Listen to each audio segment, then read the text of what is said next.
What's going on, everybody? And welcome on into the Between the Hashmarks Podcast. I'm Matt Lombardo and joined, as I will be each and every week, by my esteemed colleague, my good friend, my mentor, and the purveyor of the most eccentric and interesting NFL analysis out there at Mike Tanier's Too Deep Zone. If you don't know Mike Tanier, if you're not following him, now's a good time to get to know him.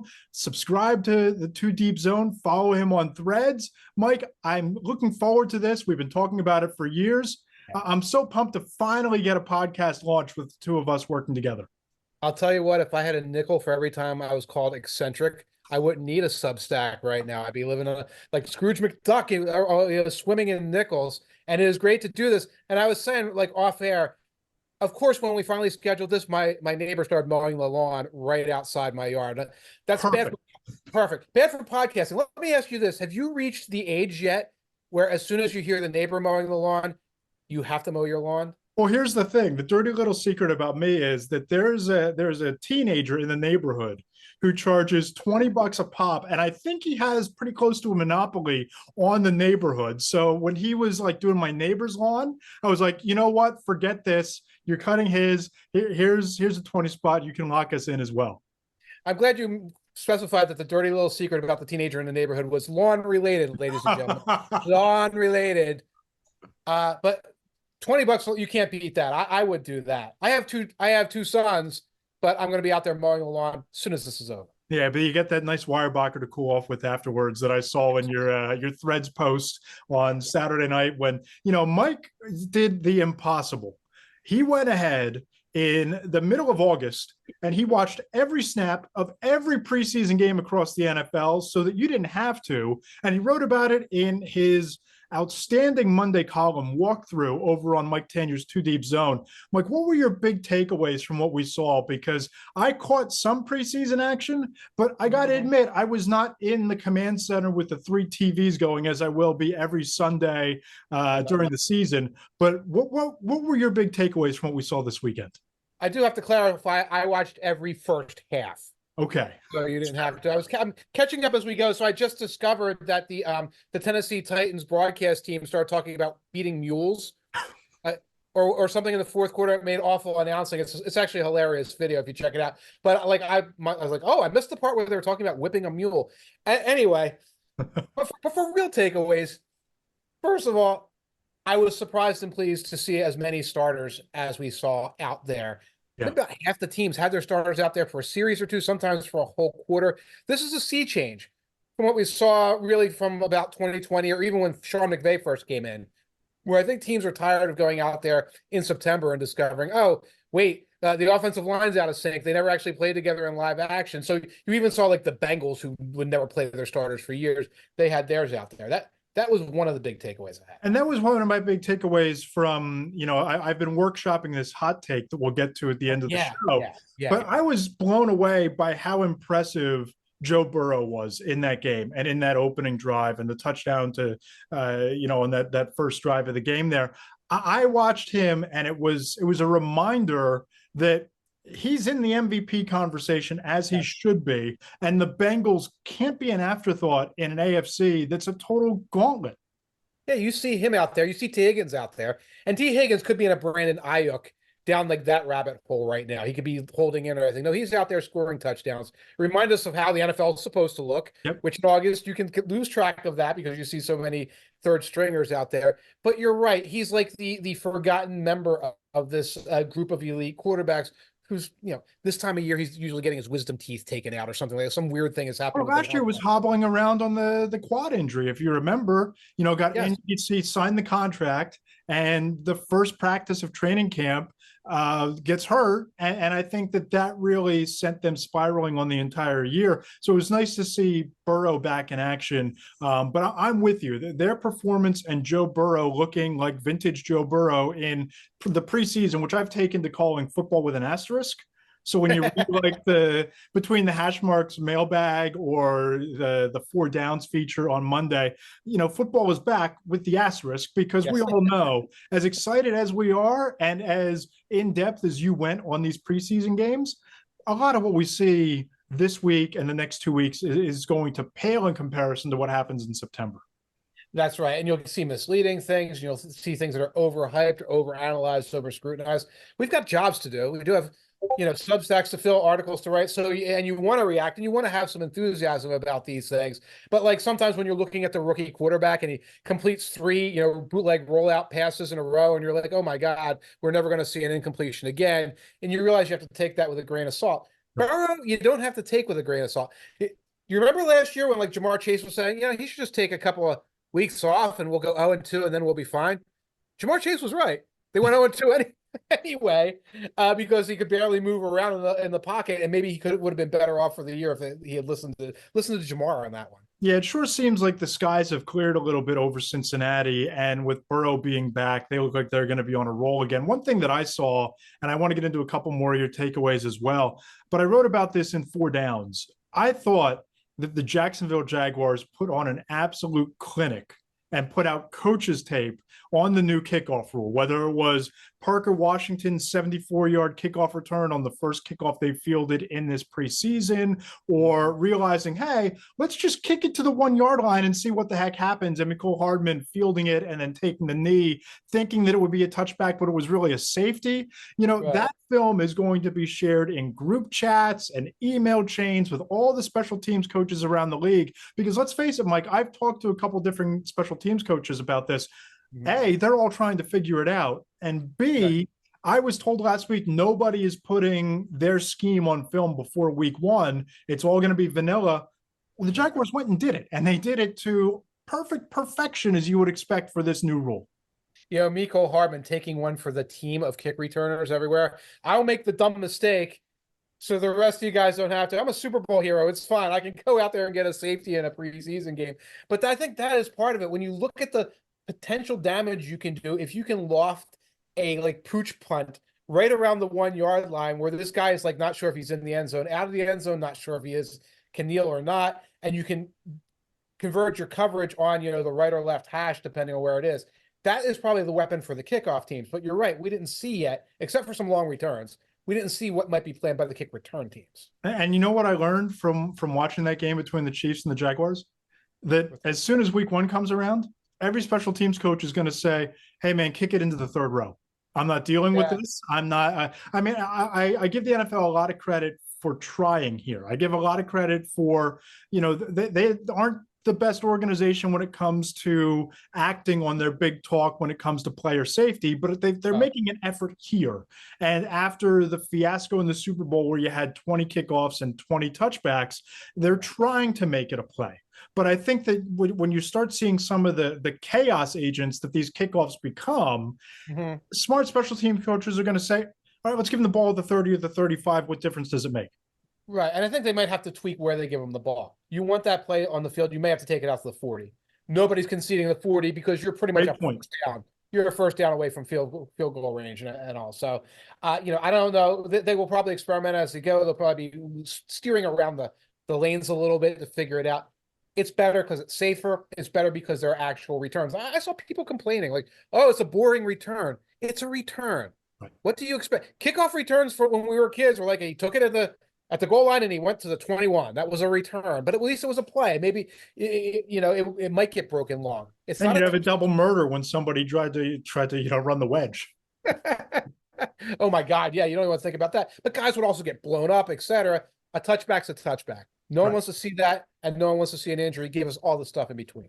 Yep, no doubt about it. And one of the things that I'm looking forward to doing the most on this podcast is not just reacting to what we saw, but projecting ahead what it means going into the future and our thoughts on what the action on Sunday means for the following week. And now in the preseason, we have the ability to kind of project forward what we saw in this week on what might play out in September. Was there anything like that stood out to you in all of the snaps that you watched over the weekend?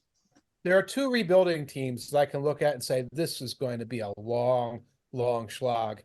And the first is the Carolina Panthers, who nobody was healthy. They had 31 guys inactive, and we're not just talking about starters who don't dress, just like these guys couldn't go if they wanted to go. They go out there with Jack the Snack Plummer, their undrafted free agent rookie quarterback from Louisville. And I mean, he doesn't look prepared. He has nowhere to go with the ball, etc. And they just get spanked all over the field on Thursday night by like mostly backups. Some starters were out there, certainly for the Patriots. And then their team plane almost crashes on the Right. runway on the way home. Great metaphor for the 6 months that Boeing and Delta have had, right?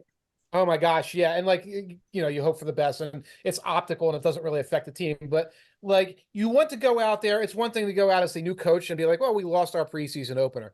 You go out there as a new coach in Canales and he's looking around saying nothing that we put on film, except maybe some defensive stops, is useful moving forward. We have to burn the film.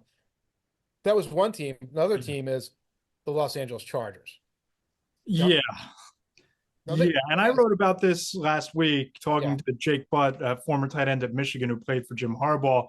And he talked about how it's, Jim Harbaugh is a culture driver and they're going to be a physical football team that exploits an era of football where defenses are built from the secondary forward rather than the defensive line back. But man, between Justin Herbert getting hurt, they didn't look all that physical this weekend. It looks like it's off to a kind of rocky start. I love what Jake Butt's saying, and I think that can come to fruition over the course of a season or two, et cetera. But, people will say, well, Herbert's not out there. It's Easton Stick. Well, remember, Easton Stick started like 4 or 5 games last year. He's been getting starters reps for a couple of weeks now. Right. He's supposed to be an NFL professional, not Jack the Snack Plumber. The starting offensive line was out there with Rashawn Slater, Zion Johnson. They were out there. The receivers he had at his disposal, while they're not superstars, are DJ Chark and Quentin Johnston. That's like a 1.5 string. That's like the starters mixed with backups. They couldn't get a first down. They could not get a first down. They're getting blown off the ball. Stick cannot get the ball near anybody. They're trying to establish the run. They had an offensive guard playing fullback, which is bizarre. But it's something they're tinkering with. And, I'm not going to doubt Harbaugh's ability to build a team in the long run. But if anyone's looking at it saying, well, the Chargers will get Herbert back and they're going to be fine, I think they've got deep, deep problems that's going to take that culture change a long time to solve. Maybe even beyond 1 year, because, I mean, when you look at the AFC West, of course, you have the Kansas City Chiefs and then everybody else. And it helps the Chargers that when you look across that division, you're breaking in a rookie quarterback in Bo Nix. Well, it might not help. We'll get to that in a little bit here. But you're looking at the Raiders, who I look at that situation and I look at Davante Adams. And if I'm Davante Adams, I'm screaming bloody murder and raising hell to get myself to New York and Aaron Rodgers. When I look at Aiden O'Connell and Gardner Minshew and that whole situation, but you just would hope that even when you have Justin Herbert, even though you've lost Keenan Allen, even though you lost Austin Eckler, that you'd be further along in the development, because they're the team that's best suited, in my opinion, to challenge the Chiefs based on personnel, but it's not there. And you're looking at this maybe being a coronation for Kansas City based on the rest of the division already. What's already been a reign of terror for them since Patrick Mahomes arrived. Right. You can just pencil in the division like right off the bat. And, for the Chargers, the wide receiver core isn't there. The secondary isn't there. The big name defensive players you can name are older now, and they tend to be banged up. I just want to go back to the Raiders. We talk about Davante Adams. Have you heard anything? Like, have you heard him like trying to bang at the walls to get out? I from what I've heard, he's saying all the right things, doing all the right things. To towing the company line in terms of liking, wanting to be there and all those things. But I just don't know what happens if week 1 he goes out there and the first pass goes 5 yards over his head and the second one bounces 4 times before he gets there because of suboptimal quarterback play. Right. A guy at his stage of his career, you arrived there thinking you were going to be playing with Derek Carr, your college roommate. You're kayaking, buddy. Right, hoping that you'd be ring chasing by now, 2 or 3 years into this experiment, and you're further away from the Lombardi. Derek Carr is the placeholder in New Orleans for now, the starting quarterback. I just don't see how that marriage lasts long term. Do you? I don't, and yet it's been nothing but, hey, I'm fine with this. I'm fine with this. This is constant drumbeat of he's not trying to get out. I was wondering, he's got a nice house. His kids are little, and he's like, I'm going to get the ball. I'm going to get 15 targets a game. So if 3 of them bounce, I'll still get my catches. Maybe that's the mentality there. But then when I look at the Raiders and let's say he stays relatively content. They've got him, Colton Miller, Max Crosby, Jacoby Myers. That could be the team that is the challenger to the Chiefs. And we're about to get to them, the Denver Broncos could turn things around if they get good, solid play early on from their rookie. Oh, for sure. And I think that's a great transition into looking at the performances of the rookie quarterbacks this weekend. I went in depth there in 4 Downs on Monday morning, spoke to a couple executives around the league who watch these kids, because I think there's value in what you and I think. But at least when it comes to Between the Hashmarks and that Substack, I really want to try to give people a peek behind the curtain at what coaches, executives, scouts, agents, what they think about what's going on inside the league. And let's just start right at the top of the ladder here, Mike. Caleb Williams against the Buffalo Bills. A lot of Bills starting defenders on a defense that has a lot to prove going into this year. He goes out there, goes 4 of 7, 95 yards, a 13-yard touchdown.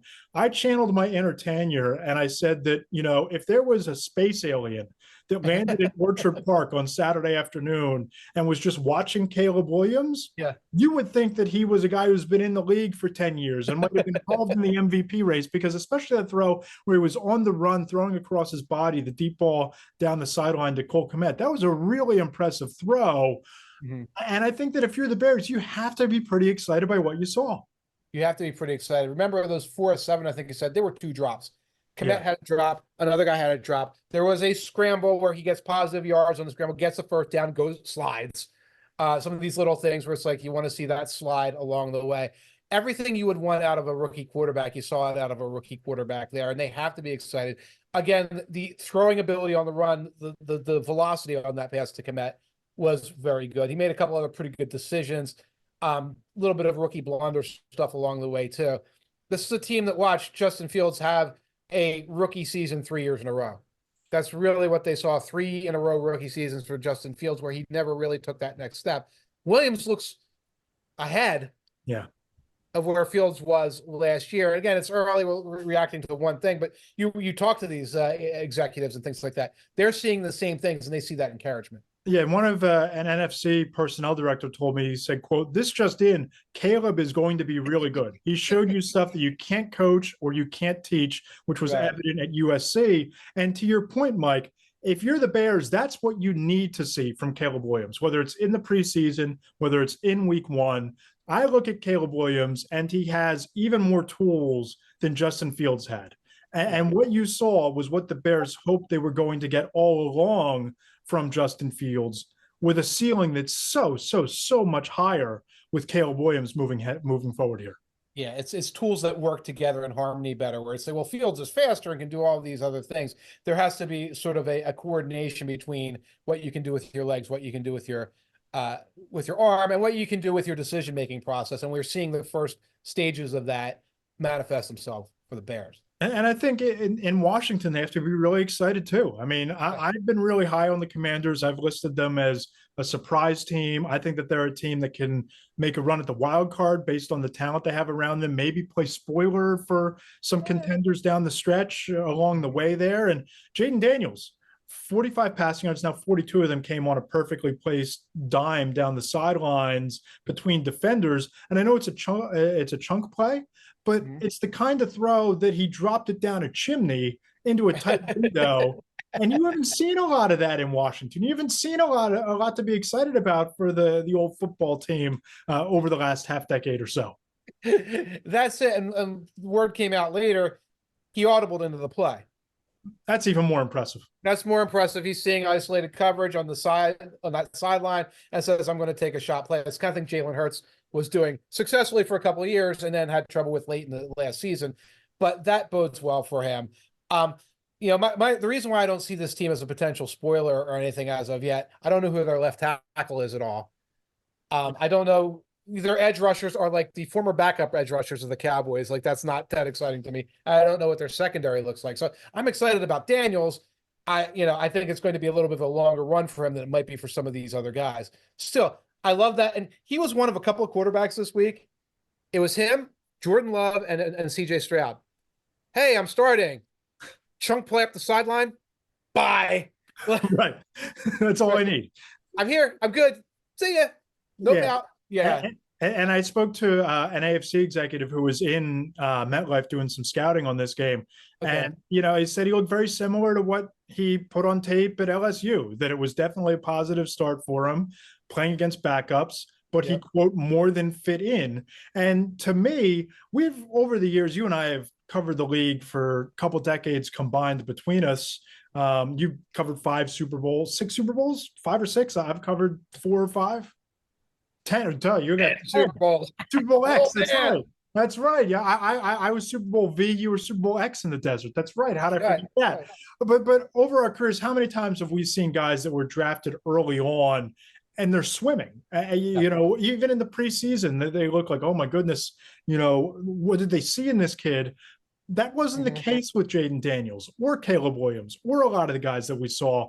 And to me, if you're Washington and you have an offense that has Terry McLaurin and Jahan Dotson and end zone magnet Austin Eckler, and, you know, I've written about this when I was at NJ.com back in the day. When you have a young quarterback, go get yourself a veteran, reliable tight end, because they're the best security blanket you can ask for. You know, just ask Matt Ryan and Tony Gonzalez, and for a moment in time, Carson Wentz and Zach Ertz. Well, Zach Ertz is now in Washington. Right. So they've built a nice cocoon around Jaden Daniels, and he looks competent. He looks more than he fits in. Right. Ertz gives you that. Eckler gives you that. That's another safety valve kind of guy along the way. And if Ertz is getting up in years a little bit, Ben Sinnott had a 40-some yard play up the seam. He did a little like a Mark Bavaro, Jeremy Shockey bounce off of guys at the end. So you created all this structure around him. And that's one of the things I'm positive about with the Commanders. It's like there's some there's some duplication along the way. I was joking in the thing that like Olamide Zaccheaus and Jamison Crowder and Byron Pringle are on the bench. Like, you don't need 3 slotty veterans. You need one of those. But you're going to get veterans that are going to do the job right. You got guys who are going to run the locker room properly for the rookie, and I think that's going to benefit him in the long run. Right, and you have 3 of them in camp and through the preseason. Whichever one of those guys emerges, you put them on the roster, and the other 2 you thank for their service and wish them well on their next team. The other 2 for a rebuilding team should be replaced by 2 undrafted rookies who are hungry, who could learn from the one veteran and maybe be a guy for you later on. But those are things you pick up over time. But you're right, though. I've seen over the years, like Paxton Lynch, you know, coming out in the franchise swag. Who's it?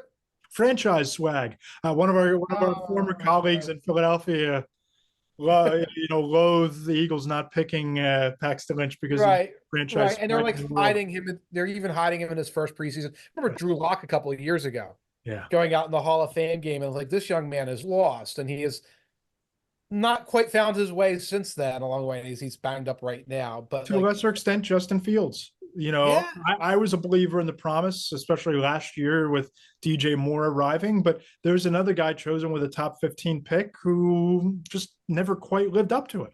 And you could see it sometimes in the preseason. I don't remember his preseason so well, but you could see they're hiding this guy. They're giving them the safest things to run. They're getting him out of there before there's trouble. Zach Wilson had a little bit of that. I think it might have been a second season where he's like trying to. Great example.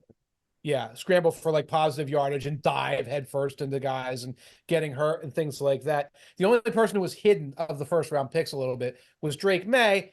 Drake May is supposed to be the less like ready of all of them. They've got Jacoby Brissett there, so they got caretaker veteran who can get you 8 starts, 10 starts, 16 if you need to. So it's not so much they're hiding him, but like everyone who played well, demonstrated something. For sure. And another rookie who I thought really showed out watching the game yesterday, it really was a little bit of whiplash, because I'm sitting there before the game and Baldy and Steve Smith are talking on NFL Network about how Jarrett Stidham is starting. And I'm sitting there thinking, why the hell isn't Bo Nix playing? Like if you're going to play him, why not start him against the Colts starters? And boy, oh boy, don't you know, they put him in the game after a series or 2, 15 of 21, 125 yards, a touchdown pass, a few scrambles, one of like 11 or 12 yards, 4 scoring drives. And if we know anything about what Sean Payton values in quarterbacks, it's consistency and moving the football. And he checked all those boxes. Absolutely. Now, first of all, Sean Payton's trolling everyone. Sean Payton trolls, ladies and gentlemen. Some people take the bait, and like Steve Smith's taking the bait. Like, why is he doing this? He is doing this on purpose because he likes controlling the message. Which is why I took Stidham out, kept the other starters out there, and put Nix in, just because he's saying, I'm in charge. The veteran remains the quarterback until I say so. The most impressive thing about Nix is, okay, they get the ball at about 1:44 left. He's made some good throws, another mistake here or there. Throws the ball to the third string tight end. Tight end catches it, turns, fumbles. The Colts get the ball. Now they actually get the ball right back. Goes out there right after that. It's 1:15 left. Leads a 1-minute drill. Yep. Connects with that tight end a couple more times. Connects with the other backups. Gets the ball all the way down to, they can't quite punch it in the end zone, but 1:15, one timeout off of a turnover, scoring drive for a young quarterback, distributing the ball, taking care of the clock. That's really good stuff. Now, it speaks to somebody who was in college for a long time, started a lot of games in college. Two different programs. Two programs. One was Cuckoo Banana Pants and one was Oregon. Sean Payton is going to notice this too. It's like, oh, this kid is not going to pee his pants in a 2-minute drill. He's not going to be like, I can't throw that dude. He fumbled. All those things are off the table. Bo Nix is going to be the opening day starter for the Broncos. For sure. And if nothing else, he proved the right to start in week 2 of the preseason and to start building and ramping it up towards that week 1. And I thought what really stood out to me was the decision making, timing of getting rid of the ball, feeling the pressure, knowing when to scramble and break off those big runs. And that kind of went against the grain of what I expected from Bo Nix going in, based on my conversations with people leading into the draft that weren't convinced that this guy was even a first-round pick. And you shoot the tree and he falls out at number 15. And it's like, it already looks like he belongs in that first-round quarterback conversation based on what he did in this game. And I think that you're right. He has earned the right to build towards being that week 1 starter, if not be named it today. Yeah, and he is a little bit of a system guy. I think people underestimated that he is quicker release, quicker footed. He can move around a little bit. He can scramble a little bit. He was a system guy who was really good in a system that threw 1 million passes to the running backs. Do you know who has a system that has 1 million passes to the running backs in the system? Who got to the Super Bowl? Does his name rhyme with Mayton? Mayton, the other guy named Reggie Bush, another guy named Pierre Thomas, and like 10 other running backs that we could name who caught a lot of passes. Yes. So this is a system where it fits the system that Bo Nix was in. And then when they drafted one of his favorite targets in the University of Oregon, so you have some familiarity with one of your weapons, and you can afford to ditch Calvin Ridley in a trade. You can afford to lose. Yeah, you can lose him. You can lose Jerry Jeudy. You've got like 3 running backs. My bad. Yeah. They got 3 running backs that they like who can move the ball and can catch the ball a little bit if called upon. So like things are built for that to maybe start ramping up in Denver. I'm not putting him in the playoffs or anything like that, but I can see Nick's opening day starter and it looking very competent from the beginning. And the one situation that I'm going to be fascinated with how this plays out between now, week 1, week 5, week 8, week 17, is what's playing out in Atlanta, because the surprise of all surprises was Michael Penix Jr. going to Atlanta on draft night. They just spent $160 million or whatever it is on Kirk Cousins, basically, believing that he's the veteran to come in and get the most out of Bijan Robinson and Kyle Pitts and Drake London and all these nice weapons that they've built, thinking that they can exploit an NFC South, which, if we're being honest about this, there's no real runaway contender. I like Tampa. I like the pieces. I don't know that it's sustainable in terms of competing for a Super Bowl, but Kirk Cousins in Atlanta with those weapons around him and Raheem Morris guiding the defense, you thought it could be something. Kirk Cousins thought he was going to be the guy, and here comes Michael Penix. And Penix makes maybe the throw of the weekend this weekend, right? And shows out, and it's like, what is going to happen here? Like, my brain almost can't comprehend this situation playing out the way that it is, as like the Hollywood drama already. It's almost like the every given Sunday old movie plot line there. And, Kirk Cousins is both good at saying the right thing and kind of subtly messaging. Carrying a grudge. He is not pleased. He is not pleased with how this went down. He's not, and it's like it's rattling in the can right now. And you're right. This is something, I mean, Kirk Cousins will be starting opening day. Kirk Cousins will be a starter week 3, week 4. What happens if the team is 3-5? Right. Right. And, you know, any other situation, I think Penix did enough to echo the conversation that we were just having about Bo Nix, that he Right. looks ready to be the week 1 starter, but he's not going to be, and he shouldn't be. You make the Right. financial commitment to Kirk Cousins. Yes. You believe that you're going in, adopting the Jordan Love, let him sit for 2 years and develop Yeah. until Kirk Cousins is 57 years old, and then we'll play Penix. But Penix looks ready today. And to me, that dichotomy is one thing. The friction in the quarterback room that has to be building here just feels like it's going to be a controversy in waiting. It does. And there's two sides to this. One is, Bo Nix is ready for this rebuilding team to go out there and start learning. The Falcons, they don't have the Chiefs on top of them in the division. They're like, wow, we can win 12 games in this division with this team. We need our veteran quarterback out there. We're not ready to say Penix is going to learn on the job and do what we set out to do. So there are like sort of two different goals at play here. That doesn't change the underlying drama of this, where Cousins starts stumbling when it's not working out. It doesn't look the way it's supposed to. There's going to be talk, and there's going to be talk inside that organization, because you can tell there was a dichotomy inside that organization. There's a lot of cooks in Atlanta's front office. There's a lot of cooks, and those cooks are going to start grinding against each other again. We're 3-4. Why are we in third place? Why are we behind the Saints? What are we doing with this? But why is this kid throwing 4 touchdowns a day in live drills during practice? Mm-hmm. You know, why is this kid, showing all this mobility? How can he run the 2-minute drill to perfection? And it's not just the cooks that are in the kitchen, it's the defensive players. Yes. If they start seeing this and the team is struggling and you've lost 2 or 3 one-score games, you've lost a couple of games, 21-20 in those first 5 weeks, and you're 2-3, what happens? Where do you go? That's it. That's the little mousetrap they built for themselves. No doubt. It did not have to be this way. There did not have to be any dichotomy at work. Those defensive players could have been like, well, Kirk's our veteran and we don't have a choice. If these Jesse Bates guys and things like that think they have a choice and they start getting angry about it, and Morris is probably going to agree with his defensive players, and then you could have this. It should be a happy problem. Oh, the rookie quarterback looks great, but the Falcons have sort of set themselves up with this sort of trapdoor. For sure. And you were in Indianapolis for the Combine this spring, witnessing firsthand the crescendo that was J.J. McCarthy's rise from system quarterback handed off to Blake Corum 39 times in the second half against Penn State and survive and go on and win a national title, to, oh my God, this kid's a top 4 prospect in this draft. He's going to be a first-round pick. He's the highest riser. He was the best performer in the interviews, on and on and on and on. What was your takeaway for J.J. McCarthy in that game against the Raiders this weekend? It's a little bit of a mixed bag. I don't think he was impressive as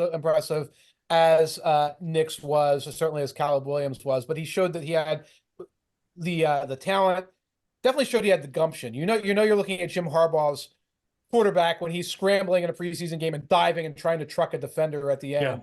Harbaugh must have seen that in the practice and said, "Is that my son? I need to get this guy out here." So there's still a little bit of that. Throws an early interception. He had another interceptable ball or two. He got strip sacked. But they called it an incomplete pass because his hand was moving a little bit. But you could see, again, quickness, the decisiveness was there, the daring was there. He threw the touchdown passes he threw. I believe he threw 2 touchdown passes. Yeah. It's wide open guys. It was like sort of a broken coverage. It's good. He spots the broken coverage. He delivers an accurate ball. There's more to see there. I think he is the Vikings' future. But nobody's talking about is that Darnold went out there in the opening drive, marched them right down the field, looked like a solid NFL quarterback, got to 4th and 2, couldn't convert, but that he looked fine, and that the Vikings are in no hurry if they don't want to put McCarthy out there. And all of this happening with the backdrop of Justin Jefferson, on the sidelines, in the jersey, no pads, doing the live hit with the local broadcast booth. Yeah, exactly. With his little poofy beard, and then just having a grand old time out there. But there were some starters out in the field, so you had a little bit of that. But, again, it's like, does this kid look like he belongs, or does he look lost? I don't want to pick on Stetson Bennett. It's his second year. He looks lost. The things happen along the way that he's way behind in his development, probably is going to be struggling to make the roster. You see nothing like that from somebody like McCarthy. What you see oftentimes, and you saw this from everybody, even Caleb Williams, the discovery of what open looks like. Yes. When they try to drop that ball in short, right, and that defender is right there, and he bats it away or jumps it, and maybe he drops the interception or just bats it away. And these guys, that's a process that starts now, and maybe 2 or 3 years from now ends, but that's a journey they're all going to be on. Oh, for sure. And, you look at another quarterback who's not a rookie, might as well be, because he appeared in 4 games last year and offered some tantalizingly exciting glimpses of what the future might look like in Indy. Right. I mean, I talked to a couple coaches who said they would have never touched this kid and drafted him with so little playing experience. Right. But I look at Anthony Richardson and I see breakout superstar potential because of the size, the mobility, the arm strength. You have Michael Pittman over here. You have Jonathan Taylor back there. You have a pretty good offensive line in front of you. By the way, you got QB whisperer Shane Steichen, who turned Jalen Hurts into an MVP runner-up, calling the plays, shepherding your development. What did you like from Anthony Richardson? What did you see this weekend? He struggled a little bit this weekend. And the thing that the positive takeaway I get from it, he looked like he was rushing everything. Now, you talk about inexperience. I think he had 4 starts last year before getting hurt, and they were like scattered starts because he got hurt in between. Played 1 year. Early, like on a second drive of the game, the one game. Yeah. So, like, these are starts that aren't even like full starts. He goes out there. It's kind of like he's doing the RPO. Like, let me get rid of the ball. Like his arm's already going up when he goes back, etc. He talks after the game. He talks about how anxious he's been to get back on the field, like anxious to get out there, get the helmet back on, to go out live drills and things like that. I like the term he used, and like saying this in terms of owning it as a kind of like an anxiety. Like, I am in a hurry. I am in a hurry to do these things. And that's why if I only get 2 series at the beginning of a preseason game, I might be rushing through my things and not doing stuff. Late in his series, he did have a little looking downfield, looking for the big play, doesn't see it, checks it down to a guy who has room to run, doesn't quite get the first down on 3rd and 12. But like, it's a good positive play.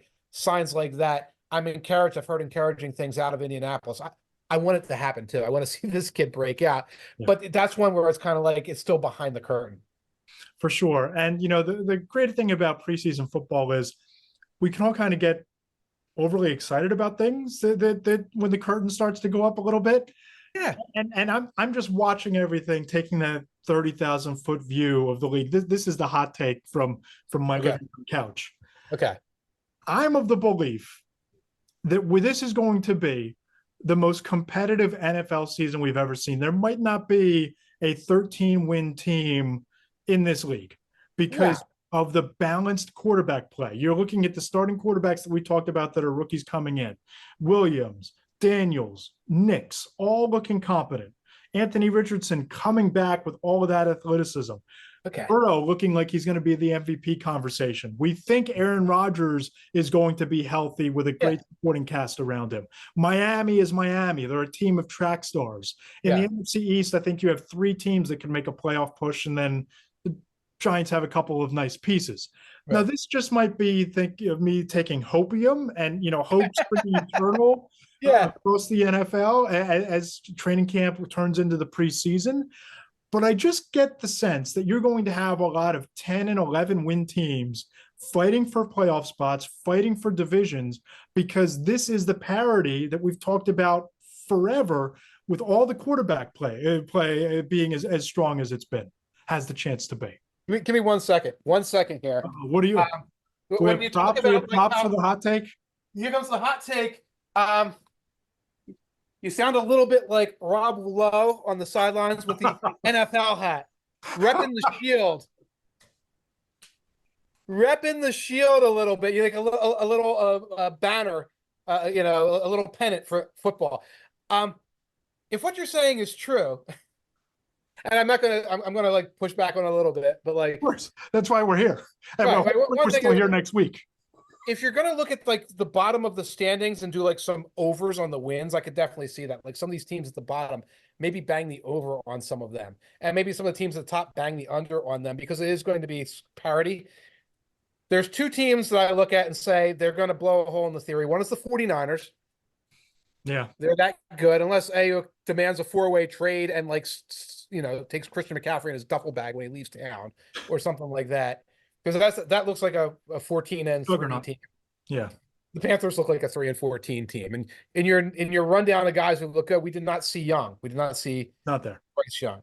He's and not. there's an example of somebody who I worry, did we completely misread this kid? Is he just not athletically, size-wise, what we need to see at this level? At the SEC, you could say, oh, he's small, but he looks like Russell Wilson.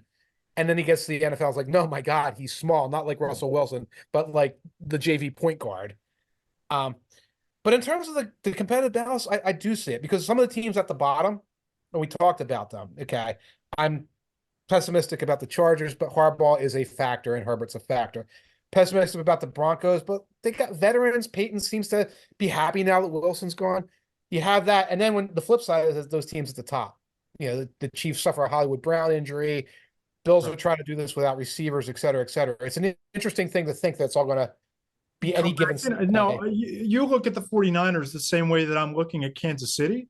But the thing about Kansas City is, even if I look at this and I look at, Xavier Worthy being the home run speed demon, and if Marquise Hollywood Brown is healthy, he's going to be maybe the second best receiver, most accomplished receiver that they've had out there. Plus, if Rashee Rice ever makes it onto the field, that it could be the best version of the Chiefs offense. Yeah.